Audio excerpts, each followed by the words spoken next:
Мен азыр сиздерге сумканын оңой кантип жасалышын сиздерге көрсөтүп берем. Дал ушул кезден улуттук баштык тигүү менен алек болуп, өзүнүн чакан соодасын жүргүзүп жаткан Кундуз искусство факультетинин 4-курстун студенти, болочок дизайнер. Бирок ал бычып тигүүнү студент болгонго чейин эле апасынан үйрөнүп алган. Ошол себептүү да бул тармак ага чоочун эмес. Окуу жайга келип өнөрүн өркүндөтүүнүн үстүндө алектенүүдө. Бүгүнкү күндө баштык тигип сатып, өзүнүн күнүмдүк керектөөсүнө акча табат. Негизи мен каникулда үйдө эле бекер отурбай жасадым. Сумкалардан көпчүлүк сумкаларымды сатып, курбуларыма, жакын туугандарыма. Кундуз баштыктарын замандын талабына ылайык өзгөчө тигүүгө аракеттенет. Анткени кадимки баштыктардан башкача болуп турган бул буюмдардын кардары көп болуп, бат сатылат. Ал бир күндө 2-3 баштык тигүүгө үлгүрөт. Бирок кооздоп жасалгалоого убактысынын көпчүлүк бөлүгү кетет. Каарманыбыз Кундуз өзү тиккен сумкаларын дал ушундай Кыргыздын улуттук оймолору менен жасалгалайт. Анткени улуттук оймолор сумкада кооз көрүнүп, сумканын дагы да болсо сулуулугун арттырат. Ал эми бул оймолорду тигүү бир нече сааттык убакытты талап кылат.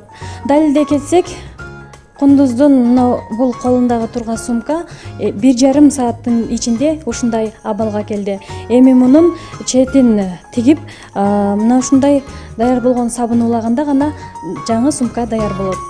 Кундуз жасоочу баштыктары үчүн керектүү нерселердин көбүн сатып алат. Кардалардын табитине ылайык ачык түстөгү жип кеземелерди пайдаланат. Өзүнүн адистеги дизайнер болгондугу үчүн материал тандоо ага кыйынчылык жаратпайт. Баштыктарынын баасы кардарга макул келип, өзү да пайдасын көрүү үчүн кеземелерин сарамжалдуу колдонот. Бир сумкага 100-200дөй акча сатылат.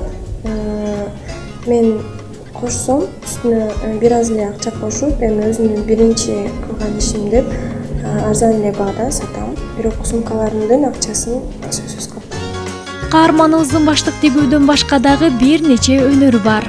Ал түрдүү таштардан вазаларды жасап, мындан да ары кызыктуу, ары татаал буюмдарды жаратып, изденүүнүн аракетинде. Сабакта өтүлгөн жаңы темаларды тез кабыл алып, жаңылыкка, өзгөрүүлөргө умтулуп окуйт.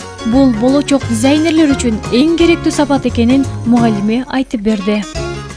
Сумка эмес, мындан башка дагы кол өнөрчүлүктөрү бар да, мисалы, аялдардын менен азыр современный баягындай современный этно боюнча да Кундуз жакшы иштейт, өзү негизи тарткан эскиздери дагы аябай жакшы.